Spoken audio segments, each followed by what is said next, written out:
السلام علیکم ورحمۃ اللہ وبرکاتہ۔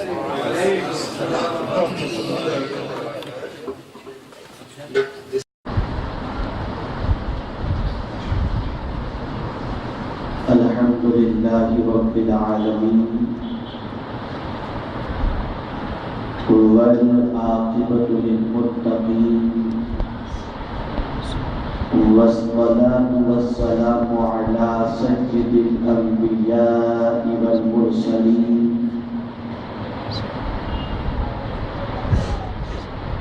وعلی آلہ واصحابہ الطیبین الطاہرین، اما بعد فاعوذ باللہ من الشیطان الرجیم، بسم اللہ الرحمن الرحیم۔ وَسَيُجَنَّبُهَا الْأَتْقَى الَّذِي يُؤْتِي مَالَهُ يَتَزَكَّى، صدق اللہ العظیم۔ الصلاة والسلام علیکہ یا رسول اللہ، الصلاة والسلام علیکہ یا حبیب اللہ، الصلاة والسلام علیکہ یا نبی اللہ، الصلاة والسلام علیکہ یا نور اللہ، وعلی آلک واصحابک یا حبیب اللہ، صلی اللہ تعالی علیہ وسلم۔ میرے پیارے آقا صلی اللہ تعالی علیہ وسلم کی پیارے دیوانوں، خلیفۃ المسلمین، امیر المؤمنین سیدنا ابو بکر صدیق رضی اللہ تعالی عنہ کی آج شب وصال ہے۔ ہم اور آپ حضرت سیدنا عاشق شاہ بخاری رحمۃ اللہ تعالی علیہ کے جبار رحمت میں مسجد میں بارگاہ سیدنا صدیق اکبر رضی اللہ تعالی عنہ میں خراج عقیدت پیش کرنے کے لیے جمع ہیں۔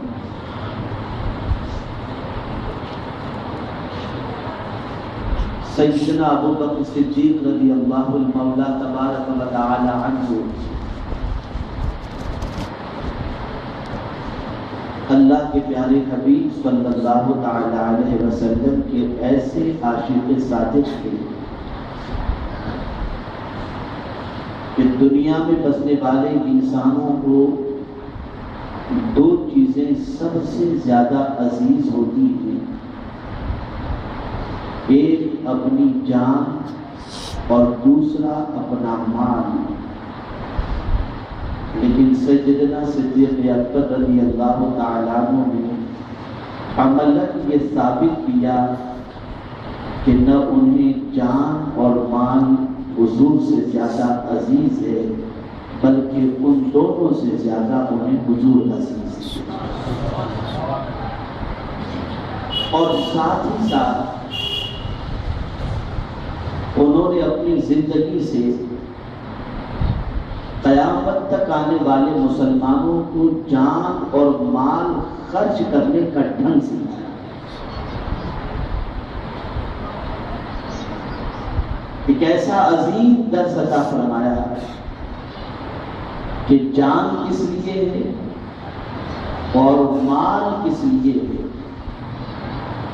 جان کو کہاں خرچ کرو اور مال کو کہاں خرچ کرو، یہ دونوں کا انداز سیدنا صدیق اکبر رضی اللہ تعالیٰ عنہ نے اپنی زندگی پاک سے اتنے نمایاں طور پر عطا فرمایا کہ اگر روئے زمین پر بسنے والا مسلمان اس ڈھنگ کو اختیار کر لے تو اس کے پائے ثبات کے اندر کبھی لغزش نہیں آ سکتی، بلکہ وہ جہاں بھی موجود ہوگا نصرت خداوندی اس کے ساتھ ہوگی۔ میں نے سورہ لیل کی ایک مشہور و معروف آیہ کریمہ کی تلاوت کا شرف حاصل کیا جس میں اللہ رب العزت ارشاد فرماتا ہے وَسَيُجَنَّبُهَا الْأَتْقَى الَّذِي يُؤْتِي مَالَهُ يَتَزَكَّىٰ۔ یہ آیہ کریمہ سیدنا ابو بکر صدیق رضی اللہ تعالیٰ عنہ کی شان میں نازل ہوئی۔ آپ اندازہ لگائیں عمل صدیق اکبر کا اور اس عمل کے اخلاص کے حوالے سے،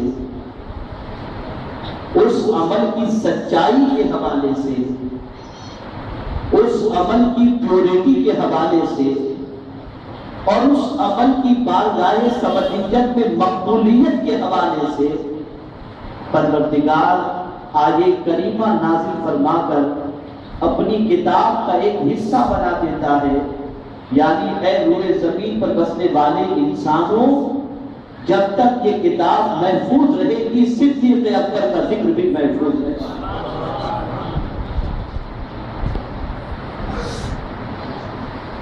اس آیہ کریمہ کے شان نزول کو بھی سمجھیں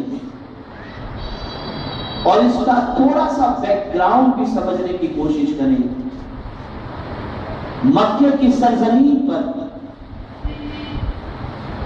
ابتدائی دنوں میں اسلام قبول کرنا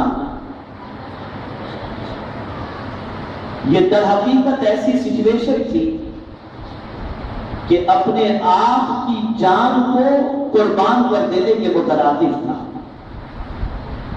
ادھر کوئی اسلام قبول کرتا اور اپنی قبولیت کا اظہار کرتا یا کہیں سے اطلاع مل جاتی کہ فلاں بندے نے اسلام قبول کر لیا ہے تو اس کے لیے آزمائش شروع ہو جاتی، تکالیف کی وادیوں سے گزرنا پڑتا، مصیبتیں ان کا استقبال کرتی اور بے شمار غموں کے پہاڑ ان پر ٹوٹ پڑتے تھے۔ گویا اس زمانے میں اپنے آپ کو مسلمان ظاہر کرنا یا اسلام قبول کرنا یہ کوئی عام معاملہ نہیں تھا یا معمولی معاملہ نہیں تھا، یہ بہت سخت ترین تکالیف میں اپنے آپ کو گرفتار کرنے کے مترادف تھا۔ تو اس ابتدائی دنوں کے اندر بہت سارے کمزور لوگ بھی اسلام قبول کیے جو کسی کافر کی غلامی میں تھے، لیکن آقا کریم صلی اللہ علیہ وسلم کی دعوت کو قبول کر کے، دین حق کو قبول کر کے، سچے دین کو قبول کرنے کے بعد جب ان کو گرم ریتوں پر گھسیٹا جاتا، برف کی سیلوں پر سلایا جاتا اور ایک ہی مطالبہ ان سے ہوتا، دامن مصطفیٰ صلی اللہ علیہ وسلم چھوڑ دو، کلمہ پڑھنا چھوڑ دو، وہ ہر تکلیف کو گوارا کر لیتے تھے لیکن مصطفیٰ پیارے کا دامن نہیں چھوڑتے۔ اب ظاہر سی بات ہے کہ حق کو قبول کرنے کے عوض کے اندر جن تکالیف کی وادیوں سے وہ گزرتے تھے وہ کمزور لوگ تھے، اور ایسا بھی نہیں کہ طاقتور اگر اسلام قبول کر لے تو ان کو پریشانیاں نہیں آتی تھی۔ تو سیدنا صدیق اکبر رضی اللہ تعالی عنہ سوسائٹی کے اتنے عظیم لوگوں میں تھے کہ اس زمانے کے اندر صرف ایسا ہی نہیں کہ قبیلے کے لوگ بلکہ مکے کے بڑے بڑے تجار، بڑے بڑے بزنس مین اور بڑے بڑے قبیلے کے سردار صدیق اکبر رضی اللہ تعالیٰ عنہ کی صحبت میں بیٹھتے اور ان کی صحبت میں بیٹھ کر کے بہت ساری باتیں سیکھا کرتے، اور صدیق اکبر رضی اللہ تعالیٰ عنہ نسب کے سلسلے میں اتنی معلومات رکھتے تھے کہ اس زمانے کے اندر صحیح نسب کی معلومات رکھنے والا صدیق اکبر رضی اللہ تعالیٰ عنہ کے علاوہ کوئی دوسرا مکے کے اندر نظر نہیں آتا۔ لیکن صدیق اکبر رضی اللہ تعالیٰ عنہ طاقتور ہونے کے باوجود، کریم طبقے سے تعلق ہونے کے باوجود، اسلام قبول کرنے کے عوض کے اندر پریشانیوں کی وادیوں سے گزرے، تکالیف کا انہوں نے استقبال کیا اور ثابت قدمی کا انہوں نے مظاہرہ کیا، تو ظاہر سی بات ہے جب کوئی خود تکلیف سے گزرتا ہو تو اسے دوسرے کی تکلیف کا خیال ہوتا ہے۔ سیدنا صدیق اکبر رضی اللہ تعالی عنہ نے آقا کریم صلی اللہ علیہ وسلم کے غلاموں کو دیکھا جو کمزور ہیں، دوسروں کی غلامی کے اندر ہیں، لیکن اسلام قبول کرنے کے عوض کے اندر ان پر بہت زیادہ ظلم و ستم ہو رہے ہیں، تو اللہ نے صدیق اکبر رضی اللہ تعالی عنہ کو دولت عطا فرمائی تھی، تو سیدنا صدیق اکبر رضی اللہ تعالی عنہ ان مومنین کو جو کافروں کی غلامی کے اندر تھے اسے بڑی بڑی قیمت دے کر ان کافروں کی غلامی سے آزاد کرا کر انہیں مصطفیٰ پیارے کے قدموں میں ڈال کر آزادی سے زندگی گزارنے کا موقع ملا۔ انہی میں سیدنا بلال رضی اللہ تعالیٰ عنہ کی ذات بابرکت بڑی گراں قیمت سیدنا بلال رضی اللہ تعالیٰ عنہ کی سیدنا صدیق اکبر رضی اللہ تعالیٰ عنہ نے چکائی، خریدا ہوتا۔ اور آپ دیکھیں کہ ایک عظیم درس عطا فرمایا کہ محمد عربی صلی اللہ تعالی علیہ وسلم کا غلام اگر کسی طرح سے ظلم و زیادتی کا شکار ہے، پریشانیوں میں گرفتار ہے، اور اللہ نے تمہیں دولت و ثروت سے نوازا ہے، تو تم رسول اعظم صلی اللہ علیہ وسلم کی غلاموں کی تکلیف کو دور کرو اور قربان جائیے۔ آقا کریم صلی اللہ تعالی علیہ وسلم نے سیدنا صدیق اکبر نے جب ان سے عرض کیا، جب صدیق اکبر رضی اللہ تعالی عنہ نے گراں قیمت دے کر انہیں خریدا، تو عرب کے لوگوں میں یہ بات مشہور ہو گئی کہ ابو بکر جیسا تاجر ذہین اتنی بڑی قیمت دے کر کے بلال کو خریدا ہے، ہو سکتا ہے بلال کا کوئی احسان ابو بکر پر ہوگا، تبھی تو انہوں نے اتنی قیمت دی۔ اور ظاہر سی بات ہے سوچنے میں تو پیسہ نہیں لگتا، آج بھی تو بہت ساری چیزوں کو آدمی سوچتا رہتا ہے، بہت سارے خیالی پلاؤ بناتا رہتا ہے کسی کے سلسلے میں، تو بنا دیا انہوں نے بھی کہ ابو بکر کے اوپر بلال کا کوئی احسان ہوگا جس کی وجہ سے ابو بکر صدیق نے اتنی قیمت چکائی۔ اللہ اکبر، میرے کریم کو ابو بکر پر یہ قطرے جو کسے گئے یہ پسند نہیں آئے، اور فوراً جبریل امین علیہ الصلوۃ والتسلیم کو بھیجا اور کہا جاؤ جا کر کے اعلان کر دو ابو بکر پر بلال کا کوئی احسان نہیں، بلکہ انہوں نے جو خریدا ہے وَسَيُجَنَّبُهَا الْأَتْقَى الَّذِي يُؤْتِي مَالَهُ يَتَزَكَّى، اور بہت جلد اس سے دور رکھا جائے گا جو سب سے بڑا پرہیزگار اور جو اپنا مال دیتا ہے تاکہ ستھرا ہو۔ مال اس لیے دے رہا ہے کہ مال بھی خدا کا دیا ہوا ہے، اگر خدا کے بندے کے کام آ جائے تو اس سے بڑھ کر کے سعادت اور کیا ہو۔ اور میرے کریم کی طرف سے سیدنا صدیق اکبر رضی اللہ تعالیٰ عنہ کو سب سے بڑا پرہیزگار کہا۔ اس میں تفسیر کلمہ موجود ہے، اور اس میں تفسیر جو ہے وہ مبالغے کا ہے، مبالغے کے لیے استعمال ہوتا ہے۔ آپ اندازہ لگائیں سب سے زیادہ پرہیزگار، اور یہاں جہاں سب سے زیادہ پرہیزگار کہا گیا، یہ سب سے بڑی اور سب سے زیادہ پرہیزگاری کا ایک سبب تو یہ ہے کہ مال کی محبت زیادہ نہیں، اللہ اس کے رسول کی محبت زیادہ ہے۔ اور پھر یہ پرہیزگاری کا وصف آیا کہاں سے؟ آیا کہاں سے؟ تو پھر بات اسی آیت کی طرف جائے گی، والذی جاء بالصدق وصدق به اولئک هم المتقون۔ اللہ عز و جل نے حضور صلی اللہ علیہ وسلم کو اور صدیق اکبر کو دونوں کو متقی فرمایا، تو صدیق اکبر نے اس سب سے بڑے متقی کی صحبت اختیار فرمائی جو سید الانبیاء ہیں، ان کی وجہ سے اتقا کے منصب پر فائز ہو گئے اور مولا نے ان کے اتقا ہونے پر بہت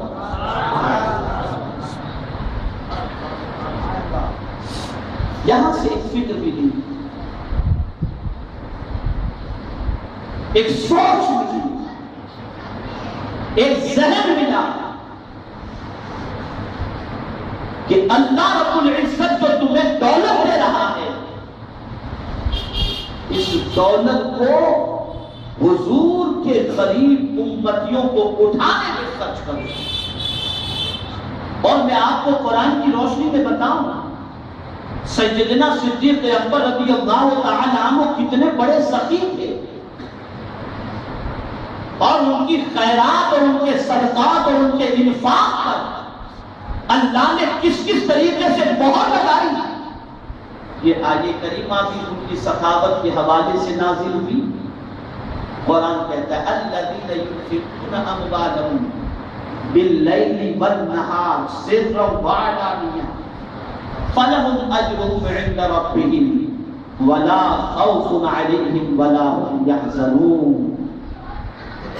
وہ جو اپنا مال رات میں دن میں دکھا کر چھپا کر خرچ کرتے ہیں، ان کے لیے اللہ کے پاس اجر ہے اور نہ انہیں کوئی خوف ہوگا نہ کوئی غم۔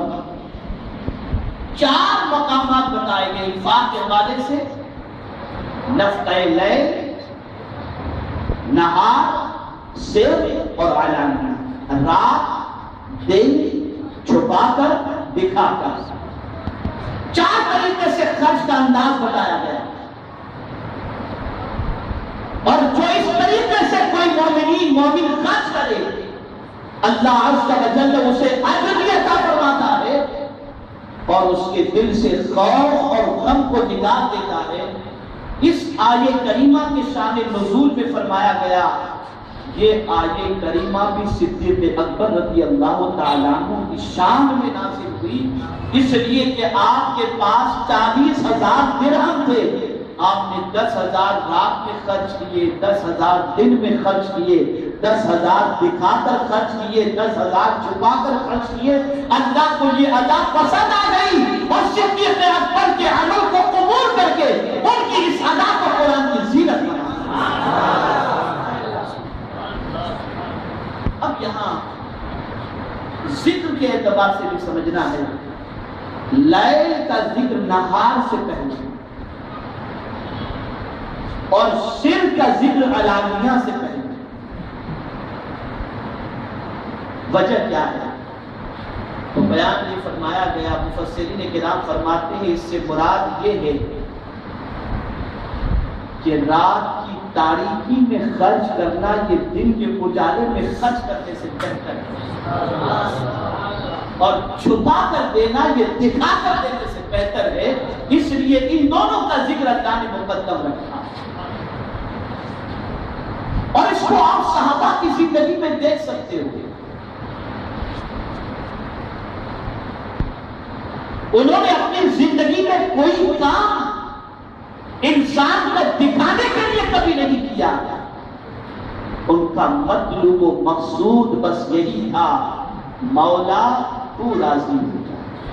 یہاں ضمن میں آپ کے سامنے قرآن کی آیت کی روشنی میں ایک واقعہ اور عرض کرتی ہوں جو خاتون جنت اور مولا علی رضی اللہ تعالیٰ عنہ سے متعلق ہے۔ انہوں نے بھی یتیم مسکین اور اسیر کو کھلایا نا۔ ہم لوگوں کا حال کیا ہے؟ اور ویسے تو دیکھا جائے تو شریعت میں بھی ہے کہ اگر کوئی آپ پر احسان کرے تو آپ اس کا شکریہ ادا کرو، جزاک اللہ کرو، لیکن قربان چاہیے ان اللہ والوں کی عظمت پر کہ جب مسکین، یتیم اور اسیر کو يطعمون الطعام على حبه مسكينا ويتيما واسيرا، اپنے دسترخوان کا کھانا انہیں کھلا دیا اور پانی پی کر اکتفا کر لیا پانی پر. تو ظاہر سی بات ہے بھوکے کو کھانا ملے گا تو شکریہ تو ادا کرے گا. تو قربان جائیے شکریہ ادا کرنے والوں نے جب شکریہ بھی ادا کیا تو خاتون جنت پکار اٹھی انما نطعمکم لوجہ اللہ لا نريد منکم جزاء ولا شکورا. ہم نے جو تم کو کھانا کھلایا ہے یہ کسی بدلے کے لیے نہیں، نہ کوئی شکر ادا کرنے کے لیے، بلکہ ہم نے تو اس کے لیے کھلایا کہ مولا راضی ہو جائے.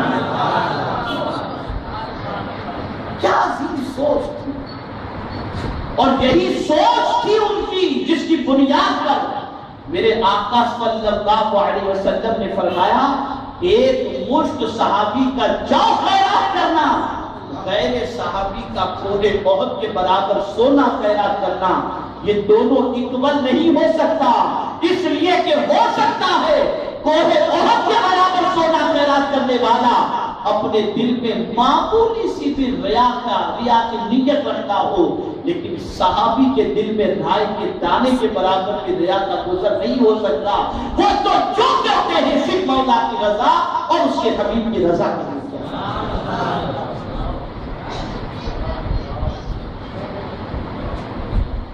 مال دل اٹکتا ہے اس کے اندر،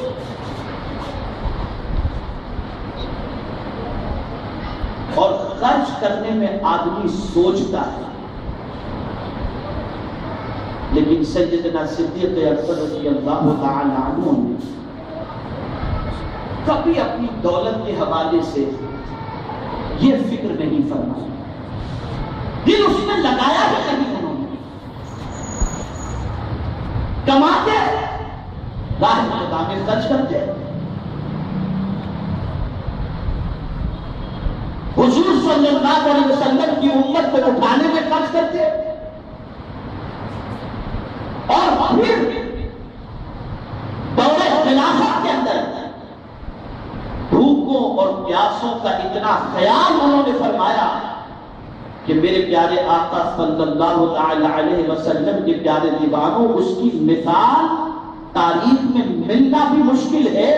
بلکہ آپ خود سوچو کہ سیدنا فاروق اعظم جیسے جلیل القدر صحابی پکار اٹھے، ابو بکر تم نے اپنے بعد والوں کے لیے بہت زیادہ کٹھنائی پیدا کی. جانتے ہیں آپ، شاید اس سے پہلے یہ واقعہ آپ نے سنا تھا، مسند خلافت پر فاروق اعظم جب فائز ہوئے تو اعلان کیا سیدنا صدیق اکبر رضی اللہ تعالیٰ عنہ اگر کوئی کام اپنے دور خلافت میں کرتے تھے اور میں نہیں کرتا ہوں تو مجھے اس کی اطلاع دی جائے تاکہ میں بھی وہ کام انجام دوں. ایک صاحب کھڑے ہوئے کہا روٹی کے ٹکڑے لے کر کے سیدنا صدیق اکبر پہاڑ کی طرف جایا کرتے تھے، آپ نہیں جاتے. صدیق اکبر رضی اللہ تعالیٰ عنہ نے فاروق اعظم رضی اللہ تعالیٰ عنہ نے روٹی کے ٹکڑے لیے، روٹیاں دی اور پہاڑ کی طرف چڑھے تو اسے تلاش کرنے کے لیے کسے کھلایا کرتے. بسیار تلاش کے بعد پہاڑ میں کوئی نہیں ملا تو مایوس ہو کر کے لوٹ رہے تھے تو ایک غار سے کسی کی ذکر الہی کی آواز گئے. فاروق اعظم دیکھا تو ایک ہاتھ پیر زبان، ہاتھ پیر آنکھ اس سے معذور ایک شخص صرف زبان سے اللہ کے ذکر میں مصروف ہے. اس کے قریب پہنچے، سلام کیا، انہوں نے جواب دیا. فاروق اعظم نے روٹی کا لقمہ بنایا اور اس شخص کے منہ میں جیسے ہی رکھا اس کی چیخ نکلی اور برجستہ اس نے کہا کہ کیا ابو بکر کا وصال ہو چکا ہے؟ فاروق اعظم انگشت بدلنا ہو گئے کہ اس معذور شخص کو کیسے پتا چلا کہ روٹی کھلانے والا عمر ہے، ابو بکر نہیں. پوچھا اے شخص تو نابینا ہے، تجھے کیسے معلوم کہ تیرے منہ میں روٹی کا لقمہ رکھنے والا ابو بکر نہیں عمر ہے؟ اس نے برجستہ جواب میں کہا عمر ابو بکر کو معلوم تھا کہ میرے منہ میں دانت نہیں، وہ لقمے چبا کر مجھے کھلایا تھا۔ تب فاروق اعظم نے فرمایا ابو بکر تمہاری نیکیوں کے برابر کسی کی نیکیاں نہیں ہوئی۔ اندازہ لگائیں، یہ خدمت خلق کا جذبہ ہے۔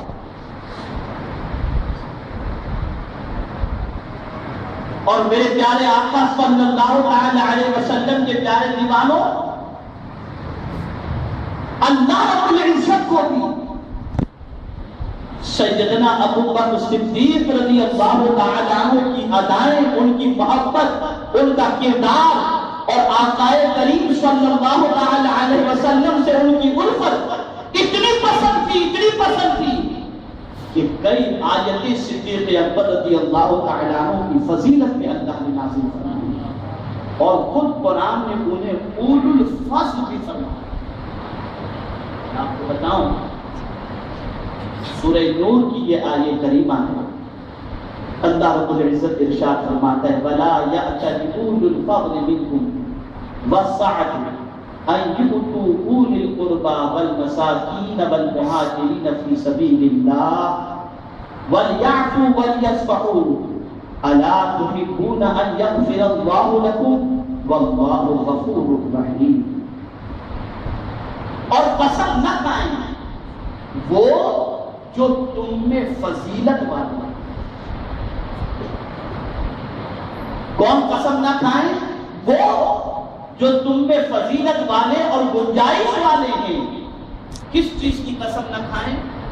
قرابت والوں اور مسکینوں اور اللہ کی راہ میں ہجرت کرنے والوں کو دینے کی، اور چاہیے کہ معاف کریں اور درگزر کریں۔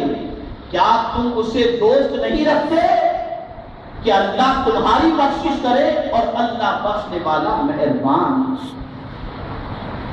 یہ آیہ کریمہ کا شان نزول کیا ہے؟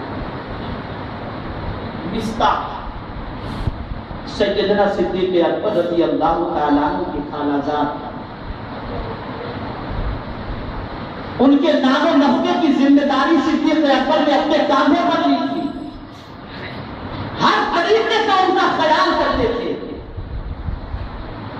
انہیں کسی قسم کی پریشانی نہ ہو اس لیے کہ وہ نادار تھے، تو ہر طریقے کا تعاون ان کا فرماتے تھے، خرچ ماہانہ دیا کرتے تھے۔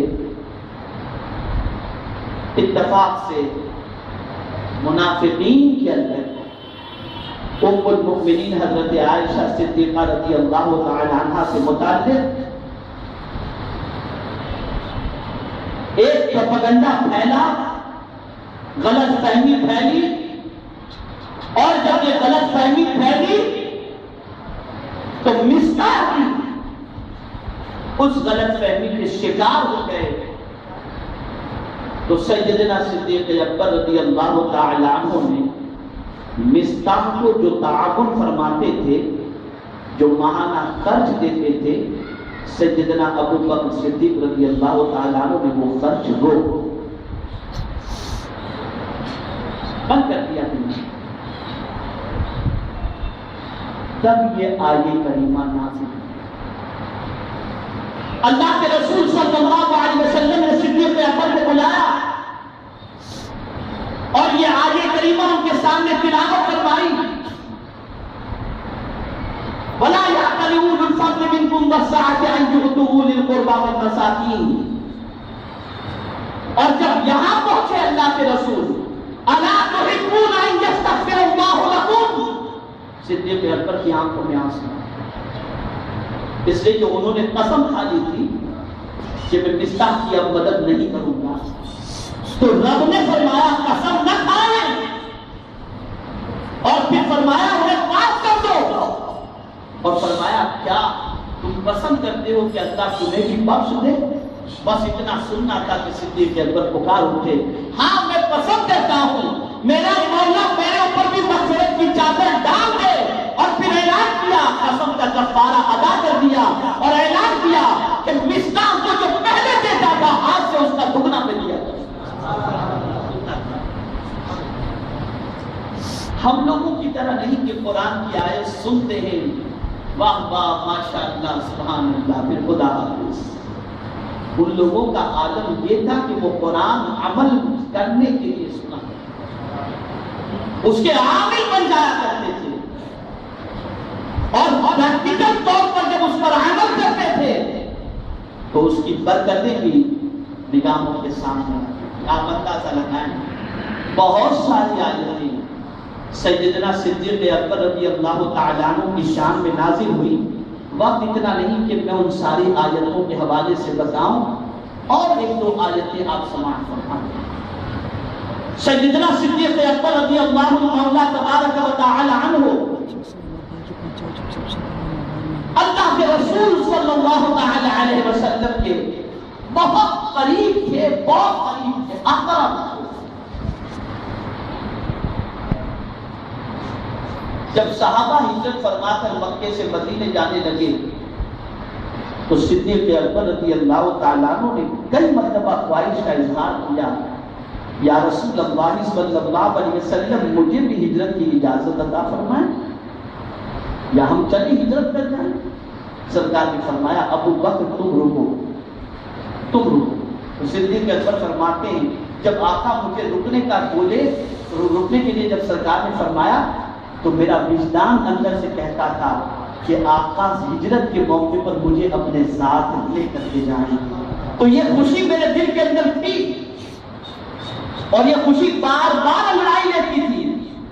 آقا کریم صلی اللہ علیہ وسلم کو حضرت جبریل امین علیہ السلام و تسلیم نے رب کی طرف سے ہجرت کا حکم سنایا، تو اللہ کے رسول صلی اللہ تعالی علیہ وسلم صدیق اکبر رضی اللہ تعالی عنہ کے گھر پر حاضر ہوئے، دو اونٹنیاں سوار، اور سنو آقا نے ہجرت کی رات جس اونٹنی کا انتخاب کیا اس اونٹنی کا نام بھی قصوہ تھا۔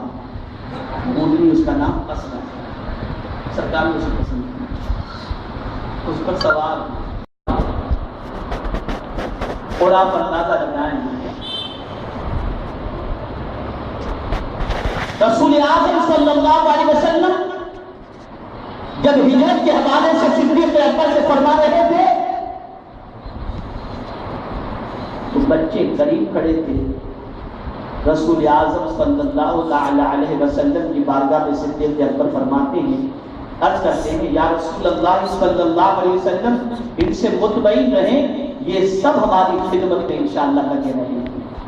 پھر خادم کو، غلام جو تھا فہیرہ، مالک بن فہیرہ، اسے بیٹی جو تھی اسما، اس طریقے سے جو بھی گھر والے تھے، بیٹا جو تھا، سب کو کام کی سچویشن سمجھا کر آقا کریم صلی اللہ علیہ وسلم اور سیدنا صدیق اکبر رضی اللہ تعالی عنہ دونوں ہجرت فرماتے ہیں، اور سب سے پہلے غار ثور میں تشریف لے جاتے ہیں جو مکہ مکرمہ سے 5 کلومیٹر کے ڈسٹینس پر ہے۔ وہ غار اتنی نیرو کہ آدمی اس میں لیٹے بغیر انٹری کر نہیں سکتا۔ اب سفر کی کیفیت کیا تھی؟ محدثین فرماتے ہیں کہ جب سرکار صلی اللہ علیہ وسلم اور صدیق اکبر نے ہجرت فرمائی تو سیدنا صدیق اکبر رضی اللہ تعالیٰ عنہ کبھی آگے حضور سے ہو جاتے، کبھی دائیں ہو جاتے، کبھی بائیں ہو جاتے، کبھی پیچھے رہتے، بس بالکل ایسے گھومتے رہتے، کبھی آگے کبھی دائیں کبھی بائیں۔ تو حضور نے فرمایا ابو بکر یہ کون سا طریقہ ہے چلنے کا؟ عرض کرتے حضور وجہ یہ ہے کہ میں چاہتا ہوں کہ کبھی آپ کے آگے رہوں، دائیں رہوں، پیچھے رہوں، بائیں رہوں، اگر دشمن کسی طرف سے حملہ کرے تو سب سے پہلے ابو بکر کا سینہ چھلنی ہو جائے۔ یہ کیسے کسی چیز کے اور پہنچے۔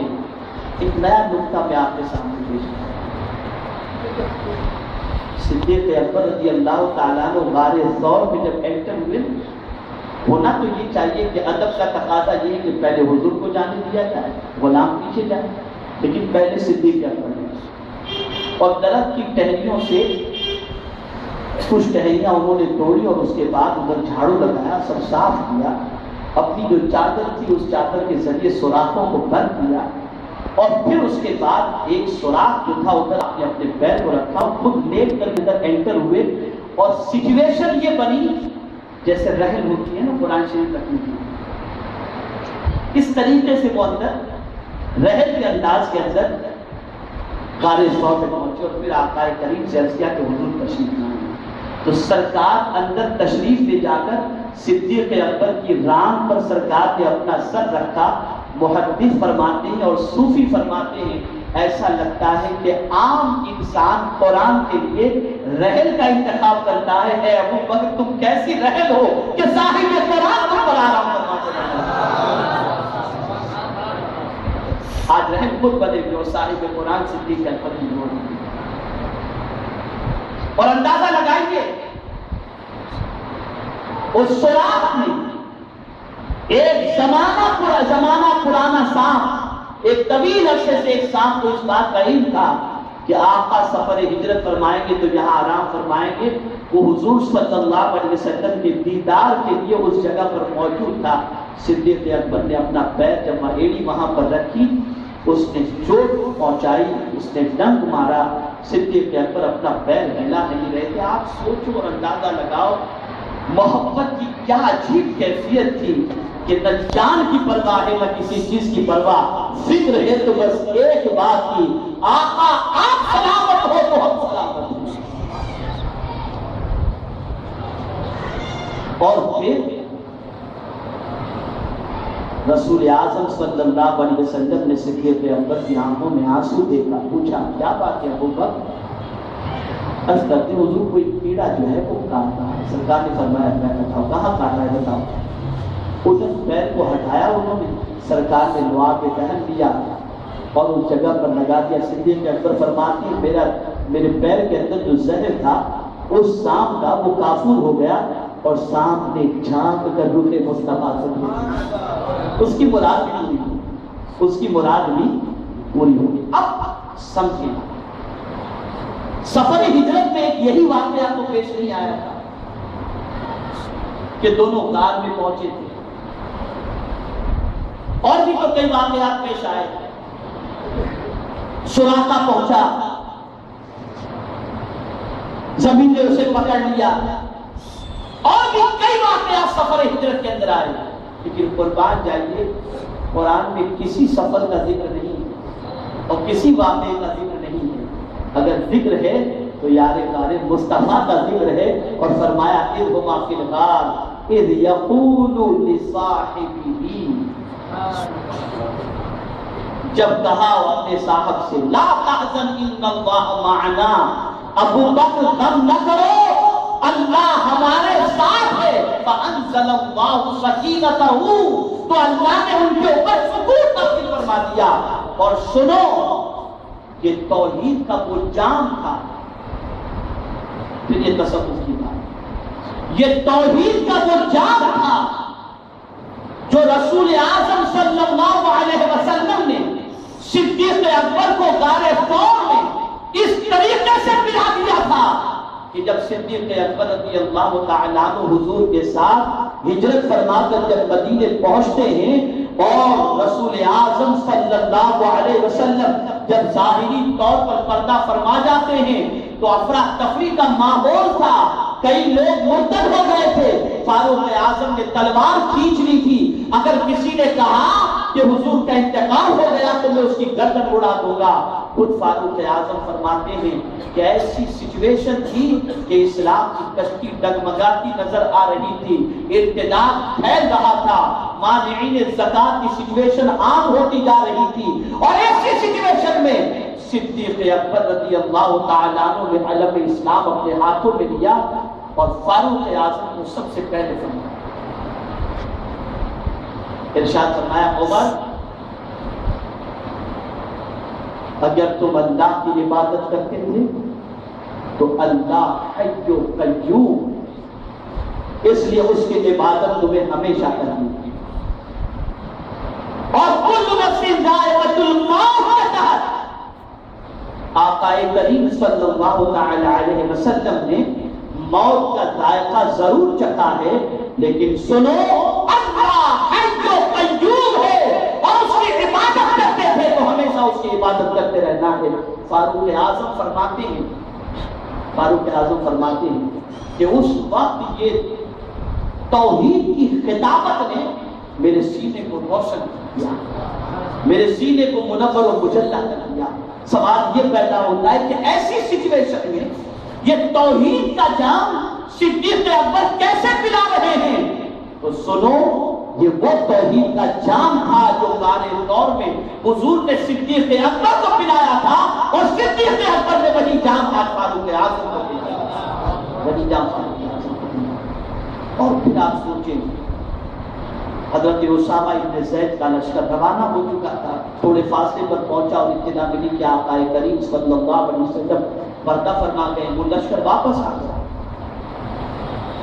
مسلمہ ابن کذاب کا معاملہ، مانعین زکات کا معاملہ، افراتفری، قلیل نفری اور حالات بالکل بدتر، کیسے اسلام کی کشتی کو سنبھالا جائے؟ تو اس وقت سیدنا صدیق اکبر رضی اللہ تعالیٰ عنہ نے ثابت قدمی کا مظاہرہ کرتے ہوئے ارشاد فرما دیا تھا کہ اسلام مکمل ہو چکا ہے، اب اسلام کے سلسلے کے اندر کسی کی کوئی مداخلت برداشت نہیں کی جائے گی۔ جو زکات کا نظام حضور نے قائم فرمایا تھا، وہ زکات مسلمانوں کو دینی پڑے گی۔ نبوت حضور پر ختم ہو گئی۔ اسامہ کے لشکر کو صدیق اکبر رضی اللہ تعالیٰ عنہ نے پھر سے روانہ کرنے کا پروگرام بنایا۔ صحابہ پریشان تھے اور عرض کرنے لگے، اے امیر المؤمنین، آپ اس طریقے سے کئی محاذ پر بیک وقت لڑیں گے تو ہماری حالت خراب ہو جائے گی، کس طریقے سے سارے محاذ پر پورے اتر سکتے ہیں؟ صدیق اکبر نے فرمایا، کوئی گھبرانے کی بات نہیں ہے، ہمیں سارے محاذ پر جس لشکر کو حضور نے روانہ کیا تھا اسے ہم واپس بلانے کی طاقت نہیں رکھتے، سرکار کا کرم ان کے ساتھ شامل حال ہوگا، مانعین زکات کے پاس سے ہم زکات وصول کر کے رہیں گے، مسلمہ ابن کذاب کی سرکوبی کر کے رہیں گے، اور سب اپنے اپنے محاذ کو سنبھالو۔ یہ قوت صدیق اکبر کے پاس کہاں سے آئی تھی؟ یہ وہی غار ثور میں جو حضور نے فرمایا تھا، لا تحزن ان اللہ معنا، ابو بکر غم نہ کرو، اللہ ہمارے ساتھ ہے، اور جس کے ساتھ اللہ ہو اس کو کوئی دنیا کی طاقت شکست نہیں دے سکتی۔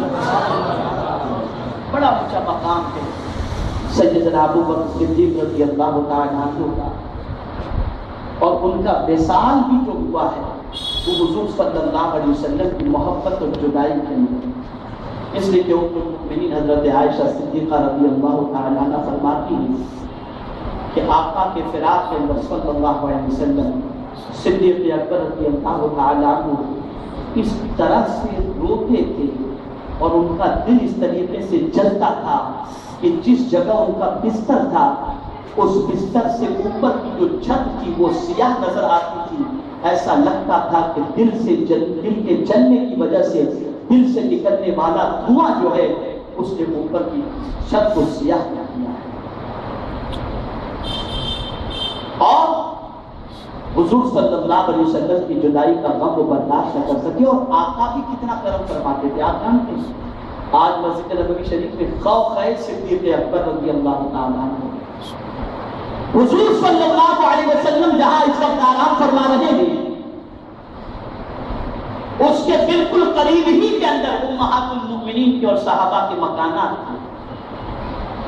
کھڑکیاں حضور صلی اللہ علیہ وسلم کے دولت قدی کی طرف کھلتی تھی تو آقا کریم صلی اللہ علیہ وسلم کا گھر کا منظر صحابہ کو نظر آتا تھا، تو سرکار نے فرما دیا کہ میرے گھر کے قریب کھلنے والی ساری کھڑکیوں کو بند کر دیا جائے، کوئی بھی صحابی اپنے گھر کی کھڑکی جو میرے گھر کی طرف کھلتی ہے کھلی نہ رکھے سوائے ابو بکر کے، سوائے ابو بکر کے۔